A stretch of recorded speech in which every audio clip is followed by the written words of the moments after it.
찬송가 150장 찬양하심으로써 2024년 새해 기도회 십자가와 제자도 금요일 시간을 예수님의 이름으로 시작합니다. 찬송가 150장입니다. 갈보리산 위에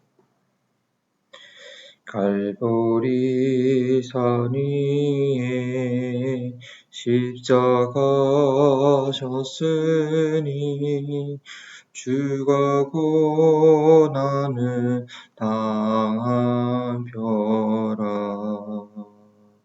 험한 십자가를 내가 사랑함은 주가 보혈을 흘림이라. 죄의 승리를 얻기까지 주의 십자가 사랑하리. 빛나며 류관하기까지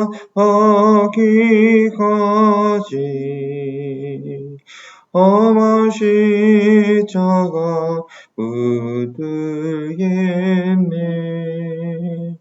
멸시천대 받은 주의 십자가에 나의 마음이 끌리도다. 귀한 어린 양이 세상 죄를 지고 험한 십자가 지셨도다.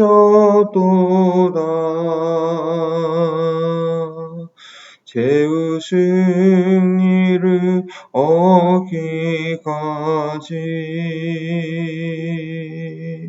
주의 십자가 사랑하리. 빛나며 류관하기까지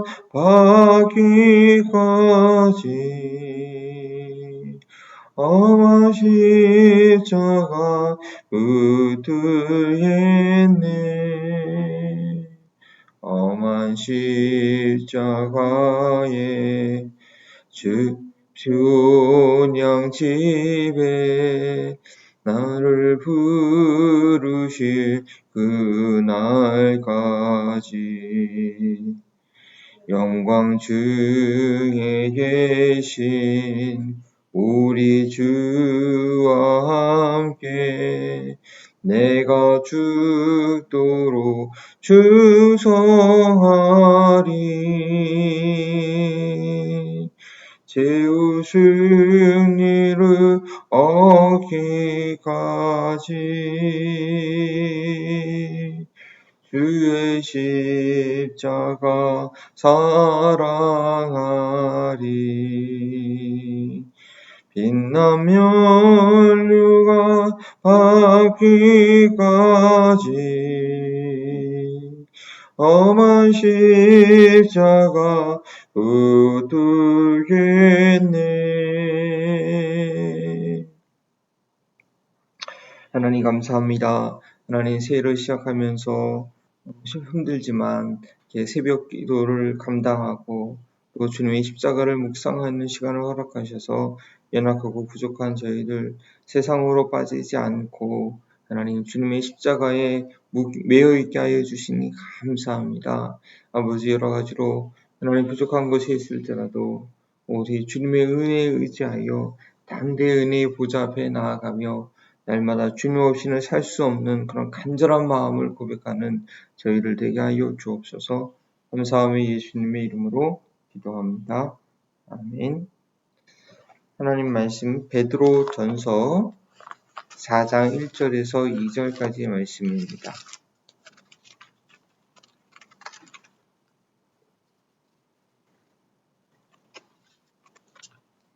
베드로전서 4장 1절과 2절 말씀 신약성경 381쪽입니다. 함께 있습니다. 그리스도께서 이미 육체의 고난을 받으셨으니 너희도 같은 마음으로 갑옷을 삼으라. 이는 육체의 고난을 받은 자는 죄를 그쳤음이니 그 후로는 다시 사람의 정욕을 따르지 않고 하나님의 뜻을 따라 육체의 남은 때를 살게 하려 함이라. 아멘. 육체의 고난을 받은 자는 이라는 제목으로 십자가의 실제적인 유의 1절 말씀을 중심으로 말씀을 증거합니다. 십자가는 교회의 상징입니다. 특별히 한국 교회에 있어서는 더욱 그렇습니다. 한국 교회 건물에는 반드시 십자가가 건물 꼭대기에 있든지 아니면 건물 안에 가장 짧은 곳에 있든지 비치되어 있습니다. 뿐만 아니라 십자가는 그리스도인들이 애용하는 장신물이기도 합니다. 그리스도인들 가정에 보면 저희 집에도 최소한 1개 정도 십자가 장식이 있습니다. 때로는 그리스도인의 표식이 되기도 합니다. 십자가의 목걸이를 하고 있는 분들은 대부분 그리스도인이라고 고백하는 이들이 십자가 목걸이를 하거나 귀걸이를 하는 것을 볼 수 있습니다. 그러나 아쉬워가 하는 현실은 교회 건물에 십자가가 걸려 있어도 그리스도인들이 십자가 장식을 집안이나 몸에 지니고 있어도 그렇게 그렇게 효과적으로 교회로서 또는 그리스도인으로서의 정체성을 드러내지 못하고 있다라는 것입니다. 십자가, so what? 라는 질문을 하게 됩니다. 초대교회 때는 그리스도인이라고 하면 아무리 핍박을 받더라도 죽음도 무서워하지 않고 자기 믿음을 끝까지 지켜내는 그리스도인들이 많은, 그래서 그 진실성만큼은 핍박하는 그 당사자들도 로마의 권력자들도 인정해 줄 정도였습니다. 오늘 본문 말씀으로 읽지는 않았지만 4절이 바로 그러한 내용입니다. 그러므로 너희가 그들과 함께 그런 극한 방탕에 다름질을 하지 아니하는 것을 그들이 이상히 여겨 비방하나. 한국 교회도 초창기에는 한국 사회에서 아주 적은 인물이었지만 그리스도인이라고 한다면 일제에 타협하지 않고 헌신적으로 나라를 사랑하는 그런 애국자로 인정받았습니다. 자신들은 믿지 않더라도 그리스도인이라고 한다면 그들을 동경하며 인정해주는 부분이 초대교회 시절이나 한국교회 초창기에는 있었던 것입니다. 그러나 그리스도인들이 많아지면 많아지는 만큼 도리어 그러한 것을 인정받기 어려운 그런 상황이라는 것이죠. 왜 그럴까요? 교회에 아무리 십자가가 있고 그리스도인들이 십자가를 지니고 다녀도 장식품일 뿐 그 공동체에게, 그 개인에게 적용되지 않고 있기 때문입니다. 오늘 본문 말씀에는 육체의 고난을 받은 자는 죄를 그쳤습니다 라고 단정적으로 말하고 있습니다. 십자가를 통한 구속을 믿는 이들이라면, 십자가의 고난을 아는 이들이라면 죄를 이길 수 있어야 되는데, 죄가 자연스럽게 끊어져야 되는데, 어제 말씀을 드렸듯이 십자가를 그저 바라볼 뿐 자기 십자가를 지지 않기 때문에 그 십자가가 아무 유익이 되지 못하고 있는 것입니다. 죄가 그쳐지지 않고 있는 것입니다. 세상 사람들과 구별되지 않고 다를 바가 없게 된 것입니다. 오늘 말씀을 통해 십자가를 질 때에 죄가 그쳐지게 되는 우리는 실제적인 유익을 알고 자기 십자가 지기를 두려워하거나 괴로워할 것이 아니라 그것만이 죄를 이길 수 있는 기름을 믿고 자신의 십자가 지기를 사모할 수 있어야 할 것입니다.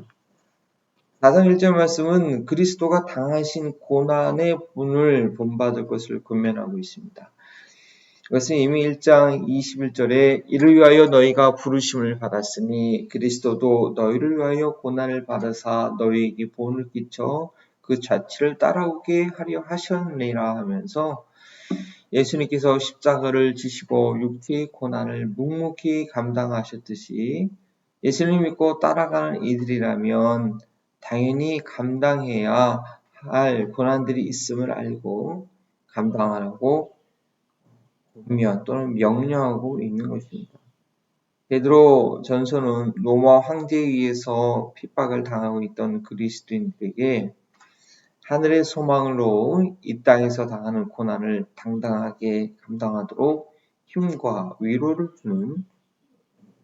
주기 위해서 쓰여진 그런 편지입니다.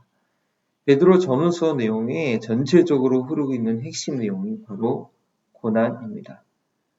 그리고 이 고난은 예수 그리스도께서 세상을 이긴 그런 핵심 과정이기도 합니다. 예수님께서 이 땅에 육신의 몸으로 오신 것 자체가 고난인데 생명의 위협 가운데 마구간에서 태어나셔서 33살의 나이에 십자가에서 죽음을 맞이하신 시작과 마지막 모두가 가장 극심한 고난 가운데 계셨습니다. 그러나 그 고난이 세상의 더러운 죄악을 씻어내고 죄를 그치게 하는 비밀이라는 것은 예수님과 같이 자신의 십자가를 직접 져본 이들만 알 수 있는 내용입니다. 1절의 첫 부분은 그리스도께서 이미 육체의 고난을 받았으니라고 하고 있습니다. 이미 고난을 받으셨다고 합니다. 이미 우리 앞서 고난의 길을 가신 것입니다. 예수님께서 앞으로 가실 길이 아니라 이미 들어가셨기 때문에 예수님을 구세주로 믿는 이들에게는 다른 선택의 여지가 없습니다. 그리스도인들이 복음을 믿는다고 하면서도 너무나 잘못 알고 있거나 크게 착각하고 있는 것이 있는데 고난이 선택사항이거나 고난은 특별한 사람들만 또는 허물이 많고 잘못한 것이 있는 사람들이 겪는 것이라는 그런 세속적인 생각입니다. 그것은 전혀 성경적인 생각이 아니지만 그리스도께서 이미 당하신 고난을 제대로 모르고 그것이 그 예수님을 믿는 이들에게 당연히 주어지는 것이라는 것을 가르치지 않거나 배우기를 꺼려하기 때문에 복음을 믿는다고 하지만 여전히 죄 가운데 있는 안고 없는 맛없는 찐빵이 되고 마는 것입니다. 너희도 같은 마음으로 갑옷을 삼으라고 했습니다. 갑옷이라는 것이라는 군사 용어를 사용했습니다. 전쟁을 준비하듯 준비해야 한다는 것입니다. 세상에서 싸우기 위해 세상의 공격으로부터 방어할 수 있는 것은 오직 예수님께서 이미 육체의 고난을 받으셨듯이 우리도 또한 육체의 고난을 받는 것입니다. 육체의 고난을 받지 않도록 방패를 가지는 것이 아니라 육체의 고난이 바로 세상 죄악의 공격을 막아내는 그런 갑옷이 됩니다. 그 이유에 대해서 1절 마지막에는 육체의 고난을 받은 자는 죄를 그쳤음이라고 말씀하십니다. 이 표현을 잘 이해해야 됩니다. 잘못 이해하면 세상 종교가 가르치고 행하듯이 고행, 자신의 몸을 학대하면서 수행해야 하는 것으로 오해할 수 있습니다. 예수님께서는 자신의 몸을 학대하신 것이 아닙니다. 세상에서 진리를 증거했기 때문에 육체의 고난을 당한 것입니다. 저희도 세상에서 진리를 증거하는 자라면 육체의 고난을 피할 수 없습니다. 스스로 육체의 몸을 괴롭히는 것이 진리를 증거하는 것이 아니라 초대교회 성도들처럼 진리를 증거하다 보면, 진리를 지키다 보면, 진리를 믿고 부정하지 않다 보면 육체의 어려움을 겪게 되는 것입니다. 그래서 중국의 지하교회 그리스도인들, 특히 지도자 훈련 중에 여러 가지 내용, 과목들이 있는데 성경을 배우는 것, 전도하는 것, 설교하는 것, 그 내용도 있지만 필수적인 내용이 어떻게 감옥에서 고문을 견뎌낼 수 있나 하는 그런 내용도 목회자 훈련 과정에 있다는 것을 제가 들은 적이 있습니다. 육체의 고통을 겪는 것이 목적이 아니라 진리를 지키다 보면 육체의 고통이 그런 어려움이 옥에 갇히게 되는 핍박받게 되는 구타와 모욕을 당하게 되는 그런 것이 당연히 따라오기 때문에 어떻게 그것을 잘 감당할 수 있는가, 어떻게 배반하지 않고 배신하지 않고 감당할 수 있는가 미리 준비시켜 주는 거죠. 그렇게 되면 그것이 도리어 죄를 멈추게 되는 것입니다. 저는 이 대목, 어떻게 육체의 고난이 죄를 멈추게 되는가 잘 이해해야 됩니다. 간단히 생각해보면 이렇게 생각할 수도 있죠. 몸이 아픈 사람이 그 몸으로 죄를 짓기는 어렵습니다. 근데 아픈 몸 부지하기에 하나 힘든 거죠. 아픈 상태에서 죄를 짓는다는 것은 어려운 일입니다. 물론 복음의 진리는 로마서의 설명대로 하면 몸이 아파서 죄를 짓지 않게 되는 것보다는 그 몸을 하나님께 드림으로 죄악의 다짐을 받지 않게 되는 것이 우리 그리스도인의 복이고 그리스도인이 할 수 있는 믿음의 선택입니다. 그러나 베드로서의 배경은 당시 복음으로 인해서 그리스도인들이 실제로 당해야 되는 핍박, 옥에 갇힘, 고문, 매맞음 등의 실제적인 육체의 고난을 말하고 있는 상황을 염두에 두어야 합니다. 예수님께서 로마 병사들에게 당하셨던 것 같이 당시의 그리스도인들도 예수님을 믿는다고 하면 옥에 갇히고 매를 받는 것을 감수해야 했습니다. 그렇게 육체의 고난을 받은 자들은 무엇이냐? 바로 세상과 타협하지 않았음을 증명하는 것이고 그것은 죄악을 바로 이긴 상태라는 것입니다. 바로 그에 있어서는 죄가 그쳐진 상태라고 볼 수 있습니다. 십자가를 지고 복음은 진리 증거하기 위해서 복음을 위해서 어렵고 불편하고 힘든 상황강에 들어갔다고 한다면 그의 삶은 세상에 빠지지 않은 넓은 길로 가지 않은 이미 그의 삶에 있어서는 죄가 그쳐진 상태라는 것이죠.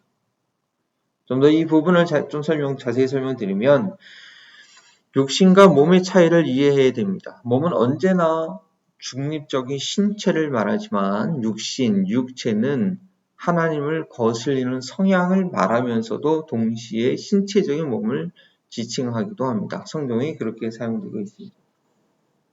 왜냐하면 육신과 영혼은 떨어져서 존재하지 않기 때문입니다. 육신과 영혼이 떨어지면 죽는 것처럼 우리 육신과 하나님을 거스리는 그 육체적인 성향, 우리 바디와 우리 몸과 그 육체는 같이 붙어 있습니다.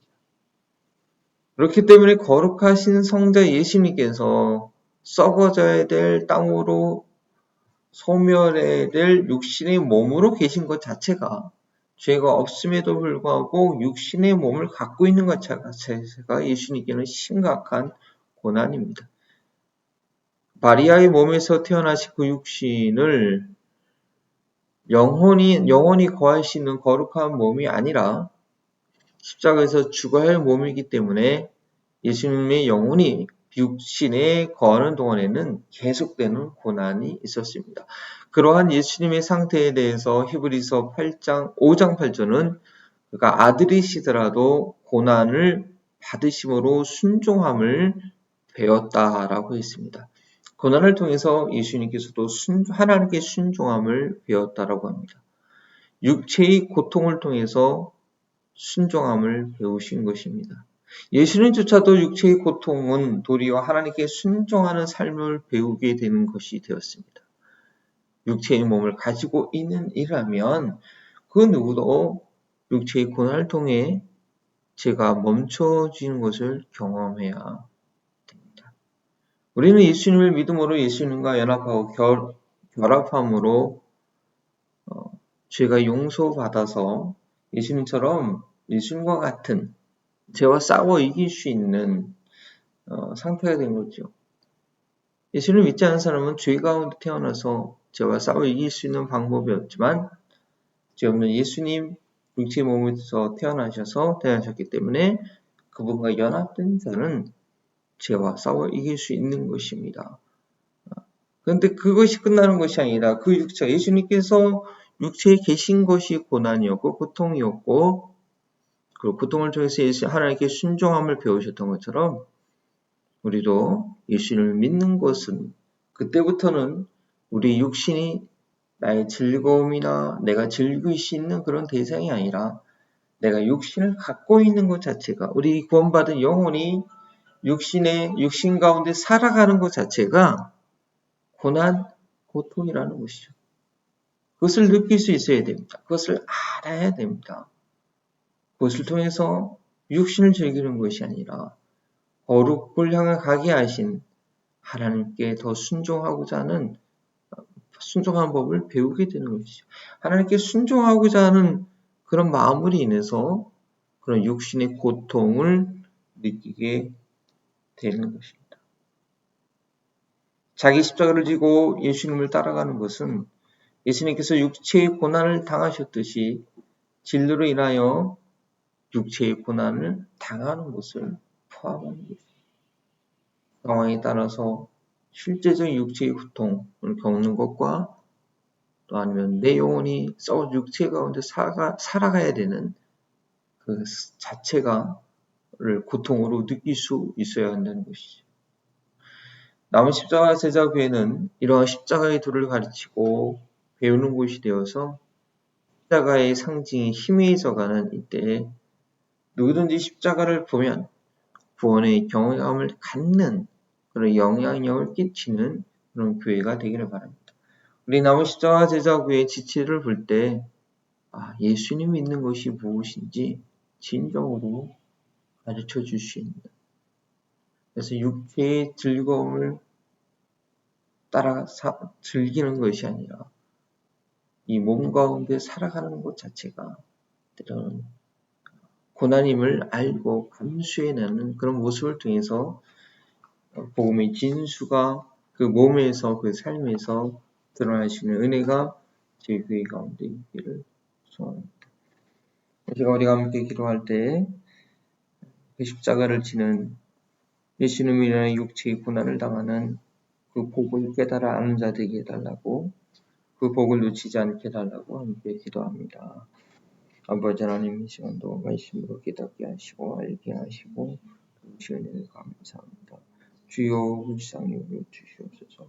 세상 죄악을 사모하고 세상 죄악을 따라갔던 우리 모든 죄를 용서하시고 그리스도의 은혜로 인하여 주의 믿음으로 인하여 새로워지게 하여 주시옵소서.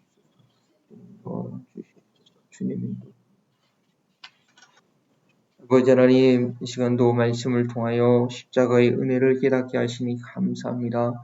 십자가를 생각하면 물론 고통과 아픔이 있고 괴로움이 있지만 그로 인하여 이 세상 그 무엇으로도 해결할 수 없는, 끊을 수 없는 죄악이 끊어진다는 사실을 경험하고 그 고통스러운 십자가의 삶을 사모하며 감격하며 감사하며 그 십자가로 달려가기를, 그 기회를 놓치지 않는 저희들 될 수 있기를 원합니다. 나는 예수님 믿는다고 하나 십자가를 지는 것이 무엇인지 모르는 그런 영적 장님이 되게 하는 것이 아니라 우리 남은 십자가 제자교회 진정으로 나를 위하여 나무에서 저주받으신 그 예수님의 십자가로 인하여 제자가 되는 길을 깨닫고 보여줌으로 이 시대 가운데 복음의 진정성을 나타내시는 그 교회로 세워주시옵소서.